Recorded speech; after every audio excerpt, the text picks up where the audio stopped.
Layer जेटच्या चुकीमुळे अपघात घडला. नागरी हवाई वाहतूक महासंचालकांचा निष्कर्ष अपघातग्रस्त विमानात गंभीर त्रुटी आढळल्याचंही त्यांनी म्हटलेलं आहे.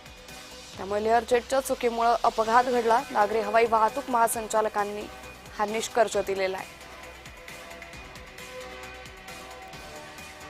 तर या संदर्भात जय महाराष्ट्रने शशिकांत शिंदे आणि अमोल मिटकरी यांच्याकडून प्रतिक्रिया घेतली होती. ते नेमकं काय म्हणाले ऐकूयात. रोहित पवार जे सातत्याने अगदी बोलताय त्यांच्यावर टीका केली गेली, परंतु त्यांच्या पोटतिडीक त्यांची ती होती की या संदर्भामधल्या त्रुटी ते सातत्याने दाखवत आहेत. केंद्रीय आता मग रोहित पवार म्हणतात केंद्रीय मंत्र्यांचा राजीनामा, आमचं म्हणणंच आहे की परवानगी देणे, एखादी घटना घेतली की त्या खात्याच्या मंत्र्यांचा राजीनामा मागतो आपण. हा खून आहे. माझं आता स्पष्ट म्हणणं आहे, या खून झाल्यागत आहे. जर या मृत्यूला कोण जबाबदार घेणार नव्हता, एक महाराष्ट्राचा नेता गेला, त्यांचा खेळ होतो. म्हणजे एक त्या वैमानिकावर ऑब्जेक्शन घेतलं गेलं, त्यांना बँगलोरला लवकर जायचं होतं म्हणून त्या ठिकाणी पळत त्या ठिकाणी स्पीडने गेलं, हे रोहित पवारने आरोप केले. मग पुण्याला किंवा मुंबईला लँडिंग व्हायला पाहिजे होतं. या सर्व गोष्टीला जे जबाबदार आहे त्याची चौकशी झाली पाहिजे. आज तो रिपोर्ट आम्ही बघू, वेळ पडली तर उद्या सभागृहामध्ये आम्ही त्याच्यावर आवाज उठवू आणि या संदर्भामध्ये महाराष्ट्र राज्य सरकारने पुढाकार घ्यायचा आणि मग यात जे दोषी असतील त्याच्यावर कारवाई केली पाहिजे. हे जाणीवपूर्वक दुर्लक्ष केलं गेलं. या व्हीएसआर कंपनीच्या माध्यमातून डीजीसीएला माननीय उपमुख्यमंत्री अजितदादांचा घातपात घडून आणायचा होता. आमदार रोहित पवारांनी ज्या पद्धतीनं महाराष्ट्रामध्ये दिल्लीमध्ये पत्रकार परिषदा घेऊन या डीजीसीएचा खरा चेहरा मोहरा महाराष्ट्राच्या समोर आणला होता, त्यात तथ्य आहे हे यावरून स्पष्ट होताना दिसते आहे.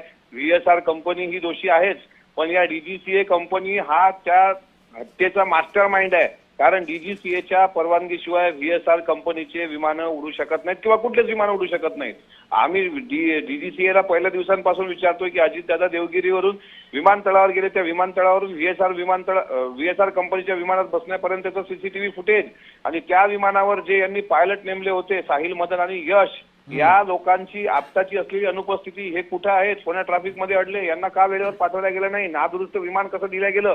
त्यामुळे व्हीएसआरला वाचवण्याचा प्रयत्न डीजीसीएने केला आणि आता डीजीसीएला महाराष्ट्र जाब विचारेल त्यांच्या ते अंगावर येत होतं, म्हणून त्यांनी आपल्या अंगावरचं पांघरून जे आहे ते व्हीएसआर कंपनीवर ढकललेलं आहे. अजित पवार यांच्या विमान अपघाताबाबत धक्कादायक बातमी समोर आली. खराब देखभालीमुळे बारामती विमान अपघात झाला. लेअरजेट कंपनीच्या 45 विमानात हवाई सुरक्षा मानकांकडे दुर्लक्ष झालं. लेअरजेटच्या 4 विमानांचा उड्डाण थांबवण्याचा निर्णय घेण्यात आला. त्यामुळे खराब देखभालीमुळे बारामती विमान अपघात घडला अशी माहिती समोर आली. तर याच संदर्भात जय महाराष्ट्र रुपाली ठोंबरे पाटील त्याचबरोबर अजित चव्हाणांशी संवाद साधला होता. ते काय म्हणाले ऐकूया. आज त्यांच्या लक्षात आलं का महासंघाला की व्हीएसआर हा अपघात झाल्या दुसऱ्या दिवशीपासून त्यांना बंदी घालायला पाहिजे होती आणि त्यांना परवानगी देणारं कोण आहे.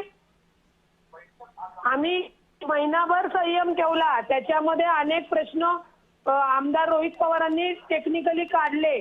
ते सगळे प्रश्न खरं या महासंचालकाने आपल्या समोर तपास करून ठेवायला पाहिजे होते. परंतु आता स्वतःची जर जबाबदारी ते जबाबदार फेटाळणार असतील आणि उंटा मागून शेळ्या फेकून मग आता तुम्ही कारवाई करणार का. अरे तुम्ही राज्यातल्या उपमुख्यमंत्र्यांचा जर जो काही चौकशीचा अहवाल लवकर करू शकत नाही तर सर्वसामान्यांनी कुणाकडे मागायची आहे दाद. बरं, आमची महासंचालकाला विनंती आहे की त्या तुम्ही ज्यांनी परमिशन व्हीएसआरला दिली मग त्यांच्यावर काय कारवाई करणार आहे. माननीय अजितदादांचा अपघात झाल्यानंतर सर्वप्रथम या विषयामध्ये या कंपनीच्या मालकाला आधी अटक करा असं मी म्हणालो होतो. या कंपनीची माहिती घेतल्यानंतर एकूणच ज्या पद्धतीनं या कंपनीचं संचलन होत होतं आणि ज्या विमानाचा आधी 2-3 वेळा अपघात झालेला आहे, असं विमान अजितदादांच्या वापराकरता दिलं गेलं होतं.